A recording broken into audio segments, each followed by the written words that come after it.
On behalf of Common Purpose and RMIT University, we would like to pay our respects to the traditional owners and custodians of the lands we all stand in across the world. We give thanks to the lands and waters and acknowledge the gifts they bring us each day.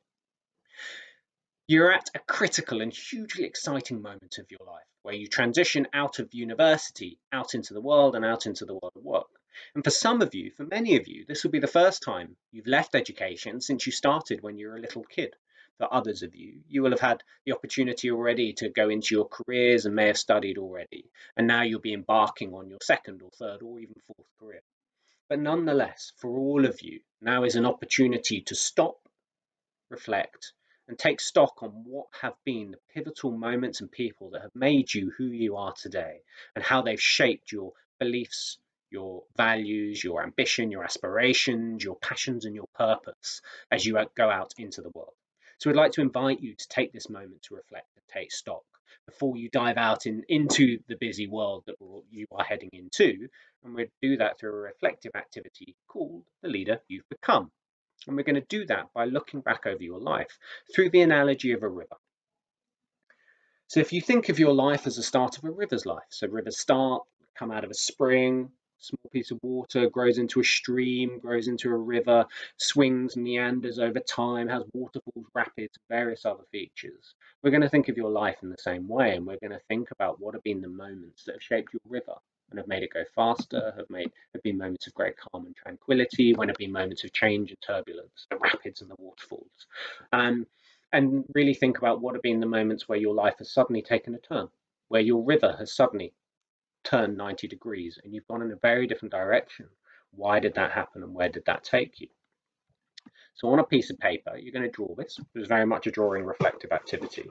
And on one side, you're going to have top left, people, top right, events and experiences, and then you're going to draw your river. And I'll explain mine in a sec so you think about how that works. But people, it might be as a young kid, it might have been one of your grandparents who had a major impact on your life and your upbringing that you want to put in there as a pivotal person, someone who really shaped you. It might be your first teacher at school. It might be starting school as a key event, or moving schools, or moving towns, or moving countries. It might be losing a grandparent, or losing a parent, or losing a friend around you. And experiencing loss at a young age. It might be finding a passion for music or art or sport, or a subject at school. You go into your teenage years, it might be people, a best friend, a group of best friends, a first love, a first heartbreak. It might be becoming captain of a sports team or a class rep. It might be the work experience you had or the opportunity to travel that helped you to broaden out your thinking, that had a real impact. It might be really nailing your exams and real success. It may be having to learn cope with not maybe having achieved exactly what you wanted, all of which are really critical moments, and we want to give you the chance to map those out. To explain mine, however, just to bring it to life for you. So almost before was my parents. So my dad's English, my mum's Japanese. And that's been unbelievably influential in my life and how I see the world. Growing up between two cultures, I grew up in the UK, but I'd always spend at least 2 months a year in Japan as a kid, doing a bit of schooling, spending time with my large family over there. And that experience of being between two cultures, of being of two cultures, and recognizing just how big the world is from a very young age has been so critical, and it's shaped so much of what then followed. From my love of travel to studying social anthropology at university, to my passion for global news and current affairs, to my work now, running a global team and a global business. It's been absolutely critical, and it's been a thread throughout my life from the very beginning of how I view myself and how I view the world and what the world means to me as someone who's grown up with a real appreciation of it. Then a slightly more random one, I guess we come here actually on reflection, is a career test I did when I was 15. So when I was 15, I did a career aptitude test at school. No doubt many of you will have done them, where you look at what kind of careers you might do and the type of work you should do and the type of work you shouldn't do. And I didn't think it was that important at the time, and I haven't really thought about it since. But actually, on reflection, what it did show was it was absolutely spot on. It absolutely showed me what I now know to be 100% true, that in the work that I do, I need variety, I need fast paced, I need changing circumstance, I need to be constantly pushed and tested. Repetition and routine bore me very quickly, and I can't cope with that. I need that space and that creativity that comes from being in very fast-paced, changing environments. And it's absolutely right. And it's then had a massive impact on what I've then done and the type of work I've done. I just didn't know it at the time. Then we come to university. Obviously very fitting, but a really important one for me.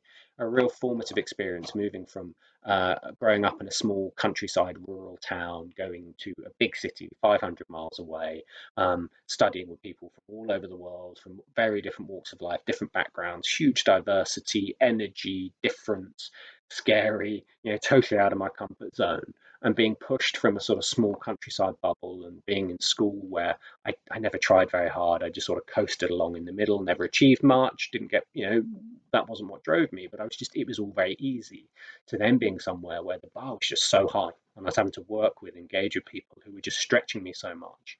And so that grew my confidence, my aspirations, my ambitions, and really gave me a sense of purpose, what I wanted to achieve in the world. I didn't leave knowing what I wanted to do. I didn't know what career I wanted. I hadn't even drafted a CV yet. But what I did know was what my purpose was and what impact I wanted to create. And that was really to help others to have the same education and opportunities that I'd had if they were not as lucky as I was to have had them. And that sense of purpose and that desire to work with young people to support them in those ways has absolutely shaped my work, my career, the voluntary work I've done, both in the UK and globally. Then we come to two more. We have a person and a place. So after university, I worked for a year to raise money to go to South America for a year, to travel, have fun, did some voluntary work, which was amazing. But I went with a person. I went with someone called Catherine, who was my then girlfriend. We left together. We came back together, and we've since been married for 9 years and have two small boys. So that's been a hugely important moment of my life, that year, and of how we grew together and fell in love and built a life together when we came back.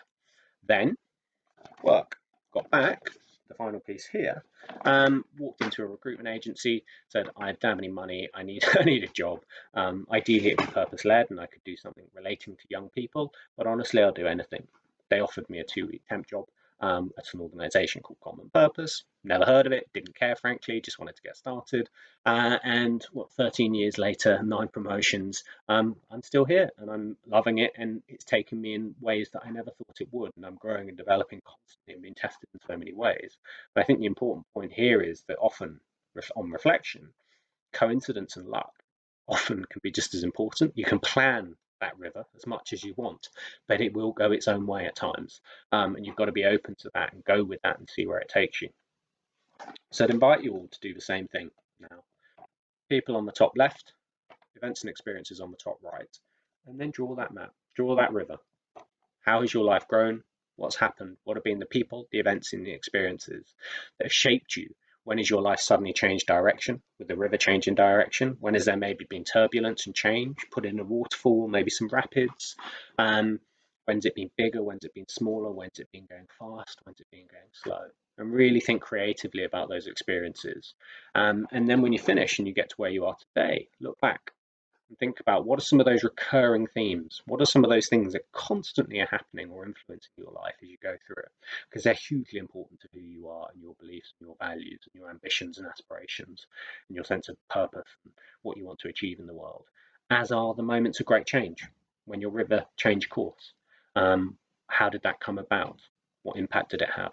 And also some of the more smaller, subtle things that maybe you haven't thought about or hadn't reflected on, but actually had a real impact on who you are. And all of that will bring you to where you are today.